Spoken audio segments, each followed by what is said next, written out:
Hello, it's Jeff, the Rain Man Braddock, the community manager for DICE, here to alert you to our latest update, which is the third for Trial by Fire, which is Chapter 3 of our Tides of War live service buzzword. It comes 4 weeks after the last update, which breaks our every other week cadence, but it's also double the meaningful fixes in this one, so mathematically speaking, that makes us even, right? First, for soldiers, we put in the patch notes for the last update that we changed the SMG and AR bullet dispersion along with camera recoil, but we never actually implemented those into the game because we wanted to make it seem like we did more than we actually did, or the problems are so numerous that we can't keep track of which ones we have fixed and which ones we haven't. However, anyone with a brain like mine that can calculate bullet trajectories in their sleep could see these weren't implemented. Anyways, they're now in this update, and let me explain how it works to someone like you with an inferior mind. For SMGs and automatic rifles, the first 3 or 4 bullets, depending upon the rate of fire, are now more predictable, with later shots being less predictable when holding down the trigger. Thus, much like intuition would tell you, shorter bursts are more effective for recoil management, while spraying, like a garden hose, is more inaccurate. In addition to bullet dispersion impacting recoil, the camera model also impacts recoil. It has been changed to have weapons going off-center such that the true point of aim follows the gun and is not fixed to the center of the screen. So people with permanent crosshairs on their monitors are fucked after this. Hopefully, this will have the unintended side effect of doing our anti-cheat for us instead of actually working to combat modders, because now hacks have to rewrite their aimbots. Anyways, also with camera changes, we added a camera shake slider. It's defaulted to 75%, but it can be changed to as low as 50% if you're a normal person that doesn't like PTSD-esque concussions whenever there's an explosion nearby, or as high as 100% if you're Michael J. Fox and shaking is the norm for you anyways. We also made some additional animations because the only way to fix way too many immersion breaking interactions is to make more of them. Landing rolls are now actually able to be triggered by pressing the crouch button when hitting the ground instead of being tied to vaulting at random. This landing roll will reduce damage by 40 HP if you don't fall from too high up like those suicide bridge jumpers on Twisted Seal that miss the river for the puddles, because you'll still die either way. But the caveat to saving health is a longer recovery time for being able to move or shoot. Although we said the animation for a hard landing was made shorter, in actuality it's only a single bullet speed difference. Guess we'll have to go back to the art and map teams again.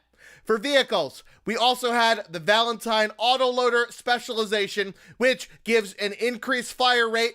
It was accidentally active even if it wasn't selected, because we decided to make a convoluted tree of perks that only people with my intelligence level could figure out. So now tanks without this specialization will see a 10% fire rate decrease. The vehicle equipment smoke got an area increase, so now it's more like Cheech and Chong, or if you prefer, Snoop Dogg for people that wear red hats that don't like Mexicans. The base turret speed for all tanks and anti-air has been increased, but for heavy and medium tanks, the specialization upgrade has been reduced by 10% to account for this base increase, because that's the appropriate level of math needed to make it now better for everybody involved.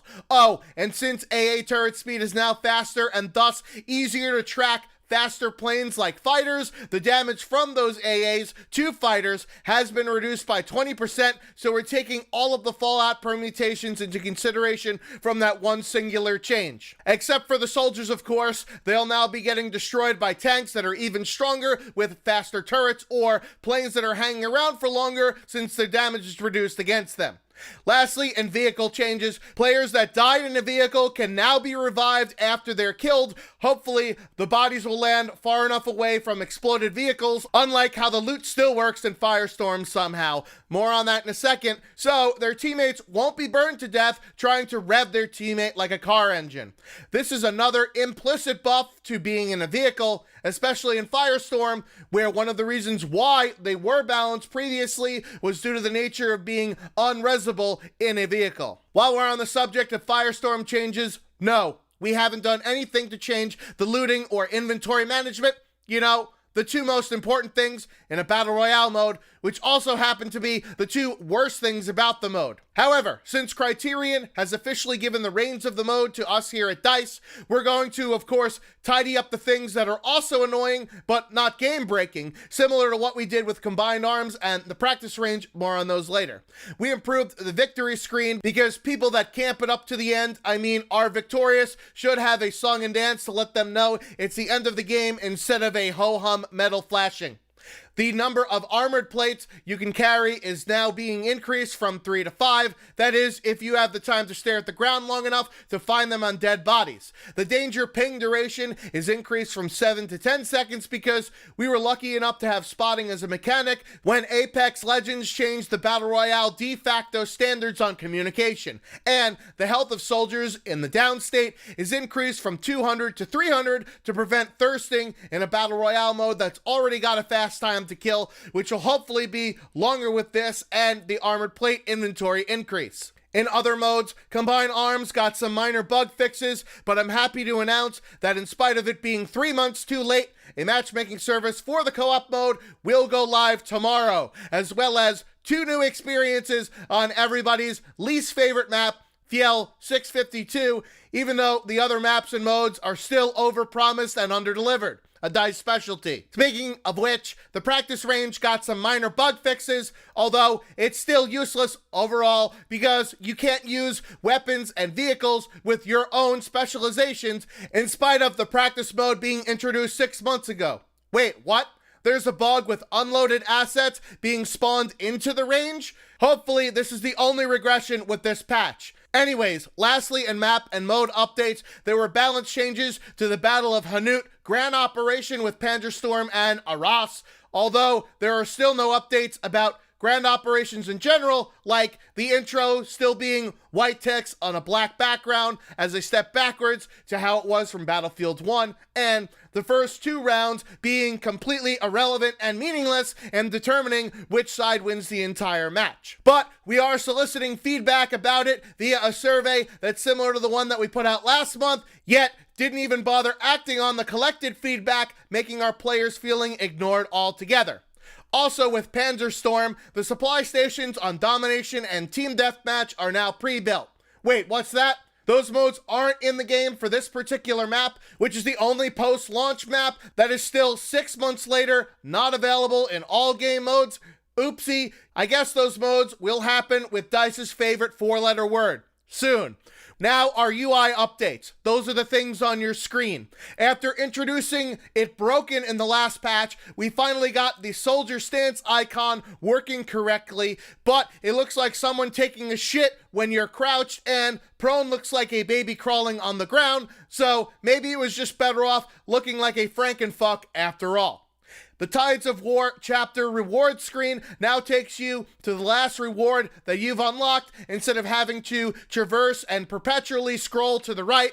But no, we did not make any changes to other assignments or rewards such that you could both activate new ones and obtain completed ones while in matches instead of quitting out of a server altogether and going into another different laundry list of menus for ease of use. Yes, I do understand we had this design in our last game and eventually we changed it because you're right, it's better, but for some reason this wasn't carried over into this game. Lastly, in updates, the first elite soldiers, Seamus and Ernst, are now available for Boynes, costing $990, a reduced cost from the eventual $1,500 that future leaked ones like Hannah Delacroix will be asking for, which you don't have to be a math genius like me to figure out that that is $10 and $15 respectively.